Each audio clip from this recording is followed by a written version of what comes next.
All right, Alexander, let's talk about what happened in South Korea. Martial law from President Yoon. Then he took back the martial law after the parliament voted against the martial law. And now he is being called on to resign. The question that I have is why did he do this? What caused him to announce martial law to the surprise of everybody? No one expected this. He's very unpopular, President Yoon.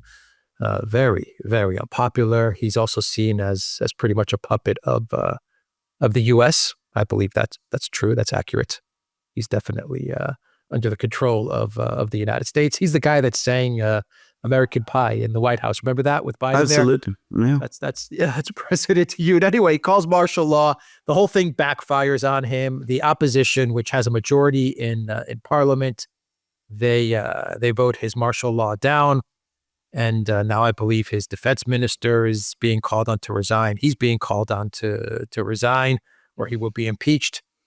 And we have all kinds of chaos in South Korea. I think the interesting part, just to wrap up my intro, Alexander, I think the interesting part about South Korea is that they're also being pressured by the United States as well as Ukraine to send weapons to Ukraine. Sent a lot of weapons to Ukraine, including Taurus missiles, I believe. So there's an interesting Ukraine twist, I believe, to this story. And of course, we have the North Korean troops in Russia, right? The narrative of North Korean troops in Russia, which the administration of Yoon has played a big part in propagating, which is also interesting. So anyway, a lot to unpack. What are your thoughts? Well, the first thing to say is that this martial law announcement did indeed appear to come completely out of the blue. And one of the most bizarre things about it, you're absolutely right to say, by the way, that he's a very unpopular president. His poll rating is between 15 and 17%, or was before the martial law decree. Now, he's very unpopular, and it's partly because many people in South Korea, and I should say that I've been to South Korea. I know a lot of people from South Korea. I have family connections with South Korea. A lot of people in South Korea, which is a highly educated and politically very sophisticated society. People in South Korea are interested in politics. They're interested in their domestic politics.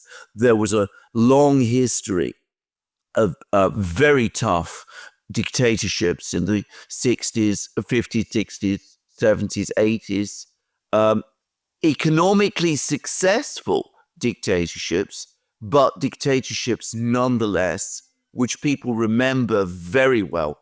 So this is a very politicized country, more so than some other East Asian countries are, if I have to say.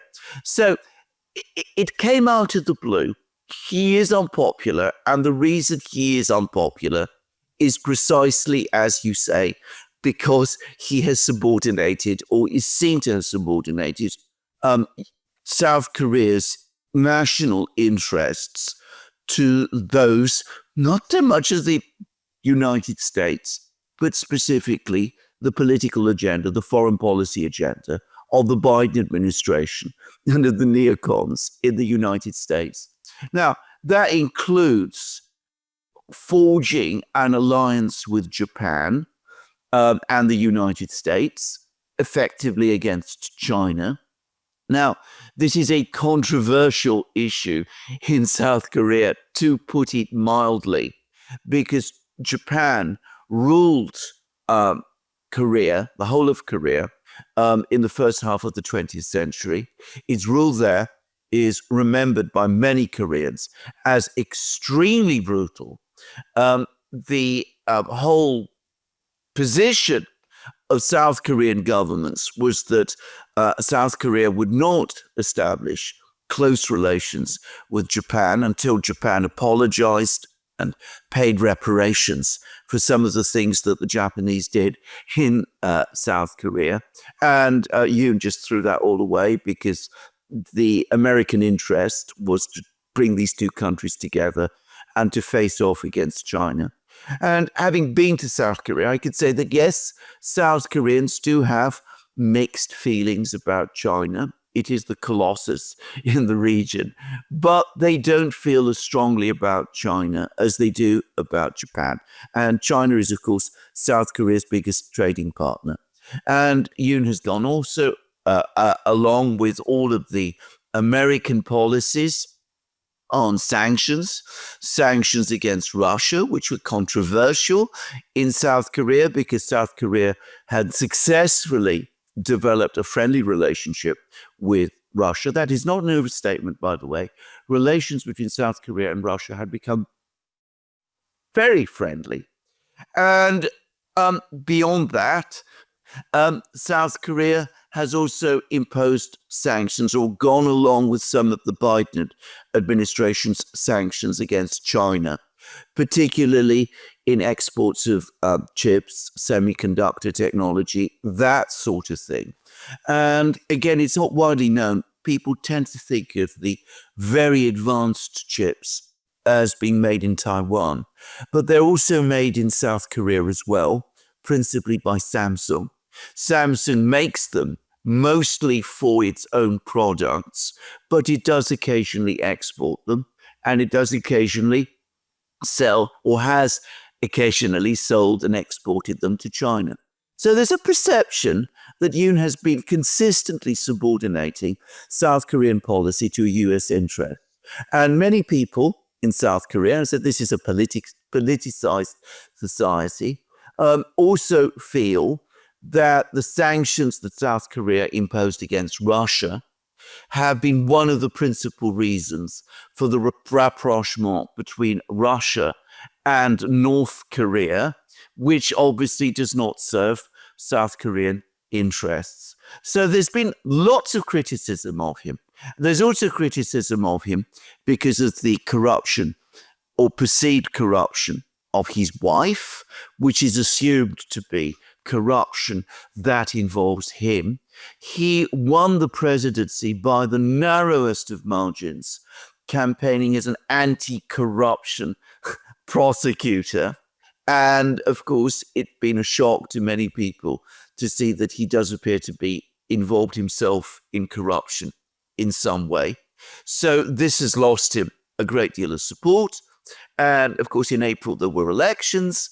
His party lost badly in the parliamentary elections, and the opposition, which is very critical of him, won a big majority in the South Korean parliament. And ever since then, there have been parliamentary battles. He's had problems with legislation, problems passing his budget, all that sort of thing, and there have been investigations of his wife.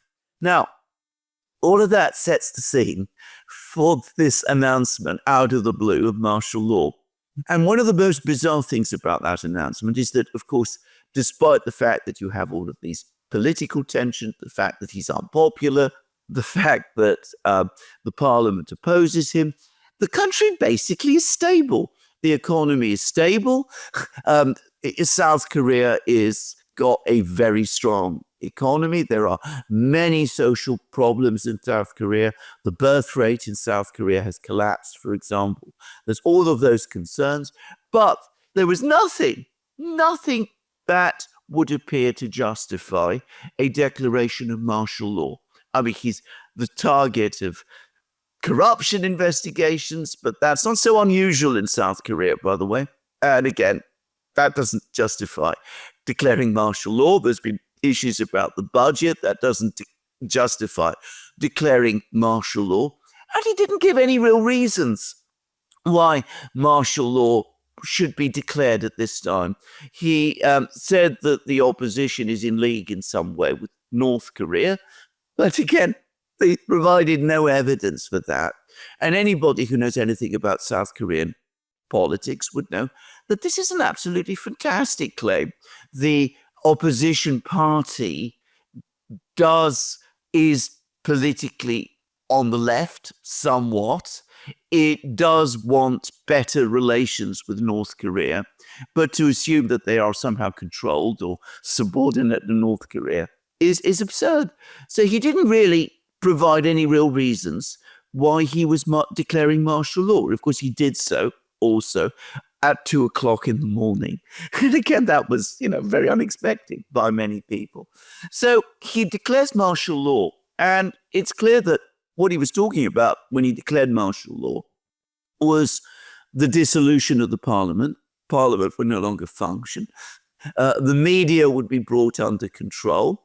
He was quite openly talking about arresting opposition leaders because of their supposed connection to North Korea. He was, in other words, promising an extremely tough, draconian crackdown on South Korean society. In effect, practically a return to military rule and a kind of coup. And as I said, all of this, to all appearances, out of the blue. Now, there have been many attempts to try and explain this as an impulsive decision by a president who's, who's back politically, is up against the wall. His wife is under investigation, all of those things. I don't think that really makes very much sense either, actually. And the thing that I think makes one wonder about the real explanation for this event is the fact that clearly he did have some support from within the military for what he was doing.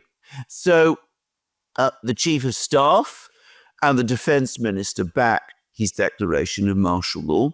The defense minister is a personal friend. He has now taken responsibility for the decision. He says it was his idea, which again begs many questions. The military did act.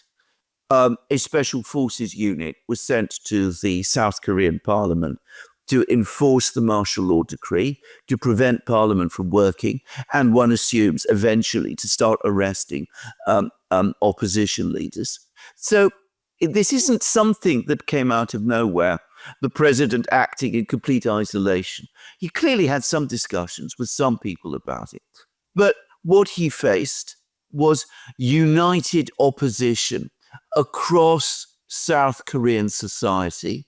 Every section of South Korean society, apart from the military, came out against this. The media did, the labor unions did, much of the business community did, I believe the churches. South Korea, by the way, has a very, very strong Christian community. Anyway, they all opposed this. The parliament managed to fend the military off, and they held a vote which overruled the martial law decree, which they are entitled to do, and basically support for what has all the appearances of a presidential coup collapsed. So the military were called off, the defense minister took responsibility and resigned, but the president insists that he's going to remain in office. He's continued to conduct cabinet meetings. He's acting as if nothing happened. And his own party, which still has around 100 seats in the parliament, continues to support him and says that they will oppose any impeachment moves against him. We will see whether that holds. But obviously, he is completely discredited. And his staying in office is now going to create a deep crisis within South Korea. So this was disastrously misjudged affair. And that brings us back to that question that you asked me. Why did it happen? Now, I don't know, and we will no doubt get investigations. But on my own channel yesterday, I floated a theory, and I want to stress this is only a theory because I don't have any evidence to support it up to this point. But I think that partly this was done in order to make it possible to do the thing that you said, which is sell and transfer arms to Ukraine. As you said, the president and his team have been very, very noisy, talking up the question of North Korean troops in Russia and North Korean troops in Kursk. They've already supplied, through roundabout means, shells to the Ukrainians against South Korean laws. They wanted to use the so-called presence of North Korean troops to justify sending more weapons to Ukraine.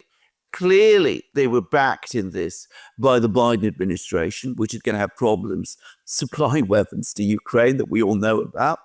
And the problem that they ran up against is that this is contrary to South Korean law. The opposition parties are vehemently opposed, and South Korean society is overwhelmingly opposed by margins of over 80%, according to opinion polls. So how do you do it? How do you get weapons to Ukraine? The only way you can do it, is dissolve the parliament, establish some kind of presidential regime, disregard the laws, talk up North Korea, sell the arms to Ukraine. And it seems to me that that is as good an explanation as any you will find for explaining what happened. And it also explains something else, which is the eerie silence of the Biden administration as all of these events were playing out in South Korea being a critical US ally. The Biden administration, did they condemn what the president was doing? Did they criticize it? Did they express concern about it? Did they say the president might have overstepped? Did they do anything like that? No, they didn't. They gave all the appearance that they were intensely relaxed about what was happening in South Korea. And certainly there are many, many people in South Korea who now assume that they knew something in advance about it. Yeah, I was going to say the same thing. The silence from the Biden White House is a giveaway that's what this is about. I agree with that. That's why I was talking about the Ukraine and the Taurus missiles and the weapons. Obviously, that's what this was about. We don't have any evidence, but if you put the pieces together, this was about getting weapons at the behest, on the orders of the United States, getting all those weapons to Ukraine, and it was the majority government in Parliament that was blocking this initiative, this effort to get weapons to Ukraine. Let's not forget that Yermak was in South Korea about a week and a half ago. Correct. And what was he asking? Weapons. He was asking for weapons. Why? Because of the North Korea. The whole North Korean troops thing is serving multiple purposes. Yeah. That's why they created this narrative, so that it could greenlight ATACMS into Ukraine, so that they can get weapons to Ukraine from South Korea. Yeah, that this explains all of this. The ATACMS into Kursk, the North Korean troops in Kursk, all of this stuff. The martial law explains the North Korean narrative. The North Korean troops in Russian propaganda. To me, I mean, there is no other explanation that satisfactorily explains what happens and which makes any kind of sense of this affair. Bear in mind, they're getting so desperate. They're getting very desperate. They're getting very desperate. I mean, the point is, the Pentagon is very short. Its arsenals are depleted. We have repeatedly seen that in Europe and in the United States, increasing output of weapons is proving incredibly difficult. The Europeans have basically failed here. The United States has achieved some marginal improvements, but nowhere near enough. And we now have a new administration coming in Washington in January, which wants to bring the arms flow to Ukraine to a stop. So Biden and his team remain as obsessed and committed to Project Ukraine as ever. So where can they find weapons for Ukraine? The Europeans have failed. The United States, they're going to cease to be the rulers of in a few weeks' time. The only country with the industrial resources and the stockpiles that might be able to help Ukraine, at least for a couple of months, maybe a year, is South Korea. So talk up the story of North Korean troops in Russia, in Kursk region. Very bitter comments about this now to the BBC from Ukrainian soldiers. saying they've never seen the Ukrainian soldiers in Kursk region. They've never seen any North Koreans. And the Daily Mail fabricated an image, Alexander, in the UK. Did you see that? Yeah, absolutely. They fabricated an image of. I don't want to cut you off, but the desperation out of the UK and the collective West is off the charts to prop up this North Korean troop narrative thing. Absolutely. And just to go, and a Ukrainian soldier said, very difficult to kill and capture a North Korean soldier in the Kursk forests, especially if they're not there. And that's the Ukrainian soldiers are saying. So, I mean, this whole narrative that was created a couple of weeks ago, and which has been plugged relentlessly ever since, trying to get providing justification for missile strikes against Russia, and intended to get the spigot on South Korean weapons switched on so that they could start to flow to Ukraine in order to keep Ukraine fighting for another year, so that even more Ukrainians can die, to keep Project Ukraine afloat. And all that alongside this relentless campaign to get the Ukrainians to reduce their conscription age. So that's what it seems like to me. I mean, that's the only explanation I could think of. As I said, a very, very pro-American president who's, as I said, consistently sacrificed South Korean interests for, to play along with the neocons. He's gone along with what the Americans want. He found that South Korean laws, opposition in the parliament, opposition in wider South Korean society made it impossible to supply the weapons to Ukraine. So you try launching a presidential coup to make it possible in the dying weeks of a dying administration. Yeah. My final thoughts on this is it reminds me of Nord Stream in Germany in a way. All these countries these leaders are so captured. Yeah. That they're willing to destroy their countries, their economies. This South Korean president, Yoon, destroyed his own administration. Yeah. Martial law, removing the parliament, arresting opposition parliament members, opposition party leaders, all because of Ukraine. It leaves me speechless. It really does remind me of how Germany has destroyed itself, and now South Korea is destroying itself because they have to get weapons to Zelensky. I know. Of Zelensky, Dolman, this I don't know what to say. Yeah. This figure who, as I said, everything must be sacrificed to. What was it the words in Shakespeare and Julius Caesar? Upon what meat does this our Caesar feed that he has grown so great? I mean, Zelensky towers over the Western landscape. This extraordinary man, you do all your clown shows about him. This man who goes around in a khaki shirt and talks these incredible, rambling, incoherent sentences and makes all of these astonishing demands. And he must be appeased, and he must be supported, and he must be propped up, and his war must be kept going relentlessly. But you see, there is a difference. I mean, in Germany, wider society, the media, the population, the business community, they went along with it. And we see the disaster that has played out in Germany. South Korea is a very different society from Germany. People always assume, that Asians are very disciplined, very hardworking, very compliant. South Koreans are extremely disciplined people, extremely hardworking, but they will push back. They will defend their democracy, their constitutional system, and the interests of their country.